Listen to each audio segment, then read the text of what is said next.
Hey, what's up everyone? This is Giorgio, your friendly neighborhood YouTuber, and this video right here was one that I wasn't expecting to make, but I felt that I had to do it because I can't call myself a YouTuber or wrestling podcaster if I don't cover this, because this concerns the wrestling community. And for those of you who may not know, there's been a lot of female wrestlers on Twitter. I think it was yesterday, Thursday, June 18th, I believe.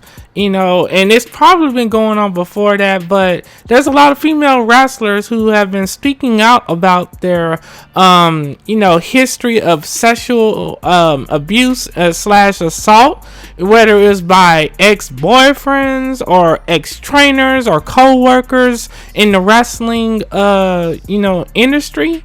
And it really set Twitter on fire, at least in the wrestling community.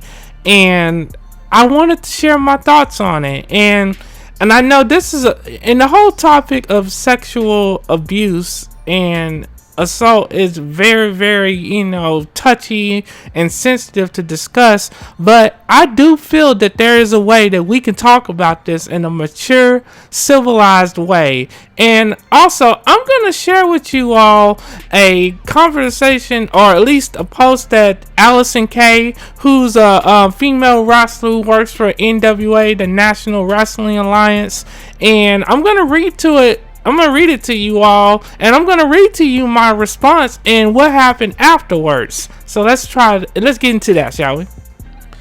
And so here's what Allison K had said. She said, "This seems like a great time to remind people that telling someone they should have come out with their story when it happened is not acceptable. In our world, there have been more consequences for the people speaking out than the actual offenders. That needs to change." And you know what? To that point, I do agree. And here's what I had said.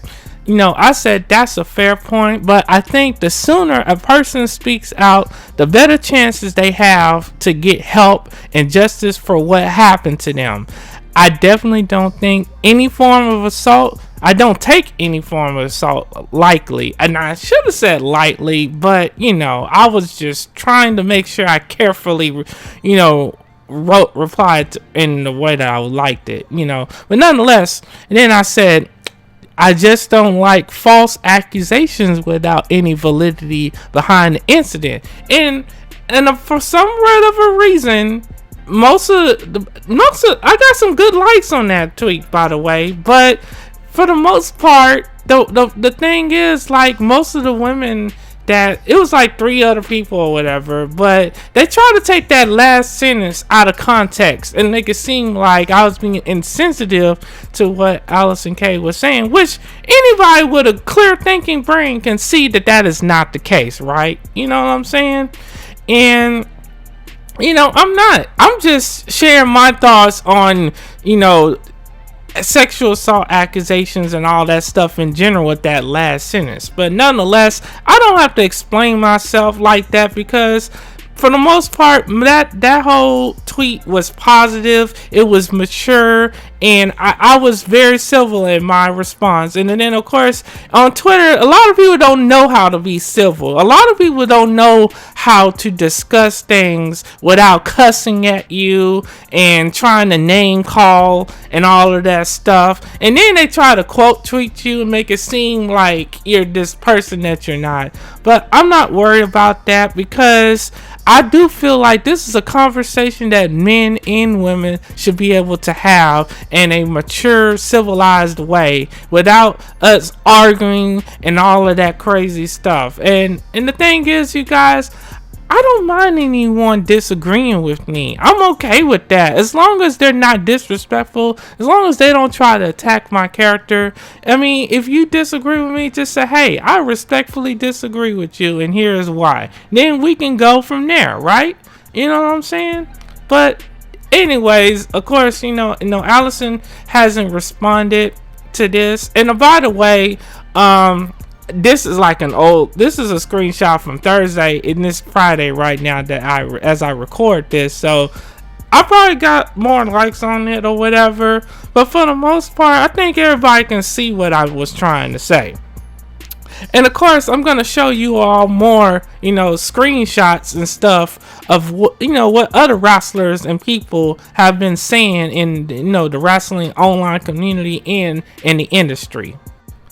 And another thing that I would like to say is that, a lot of this has happened in the British wrestling industry, but we have been getting a lot of stories from women from an American, the American pro wrestling scene. And then, of course, you got Big E from the New Day. He spoke up about it with some really heartfelt words, and he appreciates everyone's bravery, just like I do. And then Pete Dunne, who's a British pro wrestler, he says he's disgusted about what he was reading, and he said, "Well done to those speaking out. I really hope we can make British wrestling a better place and keep everyone safe. This is a huge eye-opener, and let's hope it will force a big change." And it very well should, you know what I'm saying?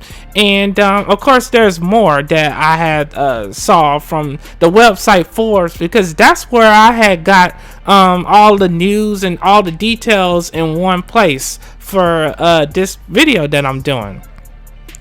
And then, of course, you had another awesome British pro wrestler, Piper Niven. A lot of you may not know who she is, but we've seen her on NXT, and she was in the Mae Young Classic and stuff. Really talented, and and so she was definitely one of the big voices in all of this. And then right here we have a lady by the name of Millie McKenzie. I'm assuming she's a British pro wrestler. I'm not too familiar with her, but she was one of the people who shared her story in a brave fashion on Twitter, and it really moved my heart. And of course, I want to tell you guys, I had recently been on a break from Twitter, so when I came back to Twitter, which was yesterday on Thursday, all of this just came at me out of nowhere. I was new to it, and I had to do research before, speaking on it. And I try to be careful when I'm treading in these areas of conversation, you know what I'm saying? And because I had took a break from Twitter, it was from Sunday all the way till now. And, I am very happy that these women have these proof of these crazy situations with these guys. My only thing is, since they have all this proof, I would love for them to try to get these guys in court so we can put them behind bars, because you don't want these crazy ass dudes, these crazy ass predators running around potentially harming somebody else. You know what I'm saying? And I liked what Kaylee Ray said. Even though she wasn't even though she was kind of late to speaking on it, a lot of people, it takes some time to form a statement or form any kind of words when you hear this kind of stuff, and there is a process to all of this, you know what I'm saying? So Kaylee, right, don't worry about it. At least you said something, and that's all that matters, and I just think, even as guys, we have to be careful with how we approach this subject, and also, with how we talk and interact with women. We have to, and the thing is, I want to say about, women, who you meet these guys, whether there's a trainer, fellow co-worker, boyfriend. The thing is about a predator is they don't show signs. They ain't gonna show you right away that they're a predator. You know what I'm saying? They're gonna show you over time that they're this crazy asshole. You know what I'm saying? And what they'll do is they'll show you signs of abusive behavior. They'll show you little bitty signs of disrespect. And it's up to you, ladies, to know, hey, you know what? I don't like how this guy's treating me. I don't like how I feel around this person. As soon as you get that feeling, you have to speak up. You gotta say something, even if it's to someone that you trust. And more specifically, if you're in the wrestling industry, it's better to tell a close friend than a co-worker, and of course, if you do have coworkers and stuff that you can trust, and yes, I would talk to them, and you show them. You show them any text messages. If you're having these uncomfortable conversations with men, or if it gets uncomfortable, you record those conversations with like a voice app. If you feel like they're happening frequently, and then when you feel like you have enough evidence, you can report it. And then that way you can get the police involved and we can get these people behind bars for real. And this advice goes for men too, because and while there are a lot of women who really do get sexually assaulted and abused and everything, this happens to men too. We can get caught up in some situations and we could just be respectful. We can be kind.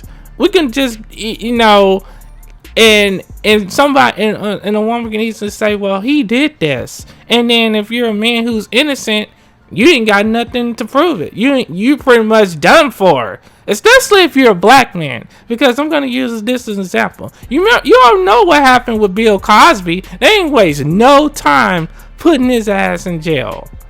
They didn't waste no time putting Bill Cosby in jail. And these women waited years and years and years. And all they had to do was just say, oh, well, he did this. Now, I ain't gonna say that Bill Cosby, didn't do anything, because you never know how these celebrities are, right? But you see the thing. And then R. Kelly, they didn't waste no time putting him in jail. But yeah, you got a lot of these crazy, dudes like Harvey Weinstein. Our own president has even been talking crazy about women in the past. He's not in jail. You know what I'm saying? But for the most part, I do think the sooner you make a case and you have all the proof right in front of you, you show them all the documentation, you will definitely be able to get justice. And I'm not saying this doesn't always happen, because I know there was a woman on Twitter who said that I was wrong and everything for what I said. I was like, how? I don't get it. You know what I'm saying? But it is what it is, right?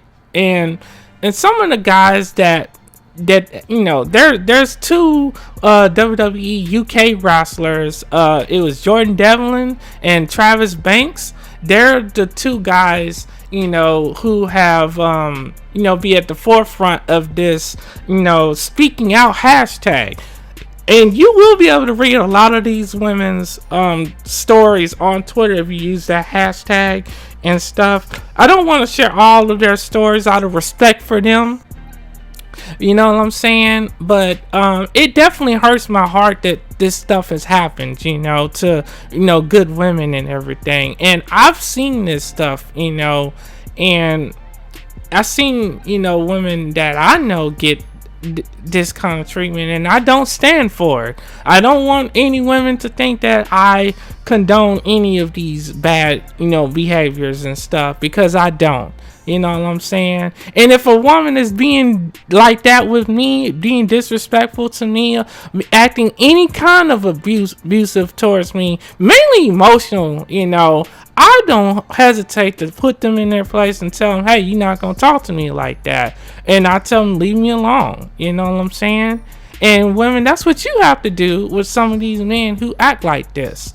And the thing is, you guys, a lot of women will stay with these guys or stay around them or whatever it is, if because they'll feel like, okay, well, maybe he'll change. You cannot go off on that. You can't go by just that. You can't take that risk. And that's exactly what it is. It's a risk. You stay with this person hoping they change. They're never going to change.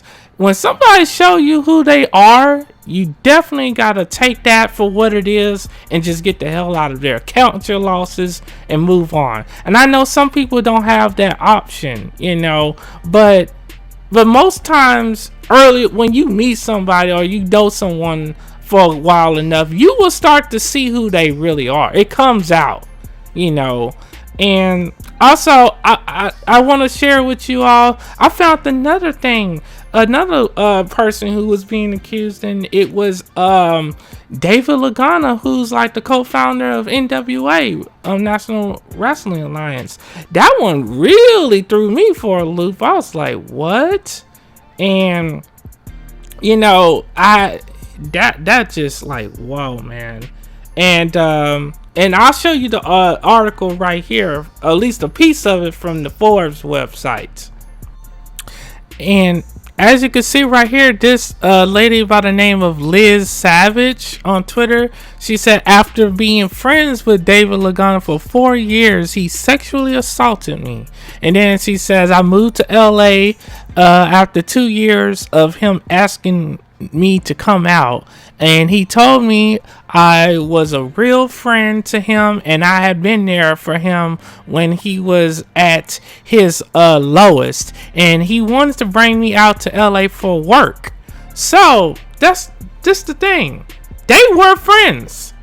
She agreed to go out there to LA with him, you know. Now, did she know that he had I don't know if he had a woman or a wife or anything. So, you know, that's just there's something to think about right there, you know what I'm saying? But anyways, and it says right here, you know, he was back and forth between RH and TNA companies at the time, which was 2010, but told me if I come to LA, he will put me on the NWA. He'll put me on NWA Hollywood, and he needed someone to help, you know, make the wrestling promotion agency he wanted to run a reality. And I could even stay with him, and I got my place, and he showed me around. None of this happened except the moving part. So wow, man, you know, that's something right there. Now, there was some form of consent there, you know. I don't know. I think there was a misunderstanding there, miscommunication. I think he probably got the wrong idea, you know. And the thing is, he probably had good feelings for her. Who knows, right?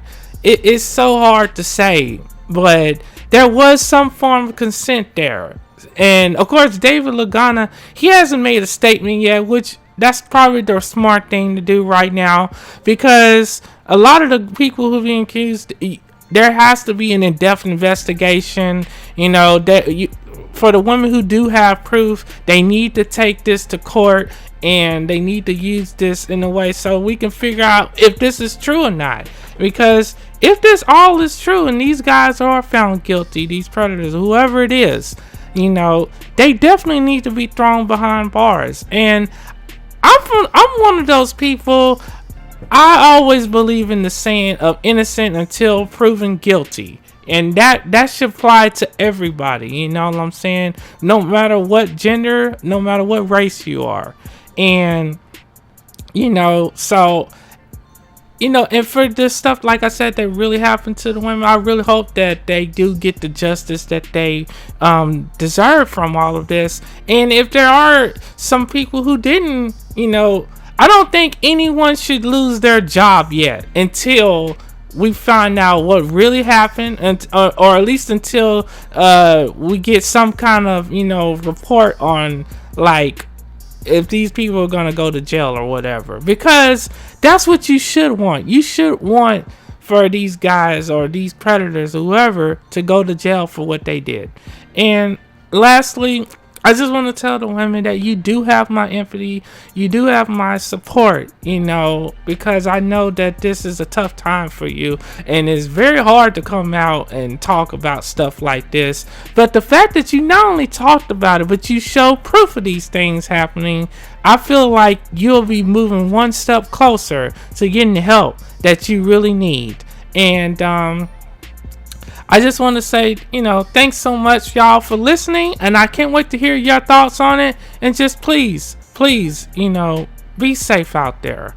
You know, please be safe out there. Look out for each other.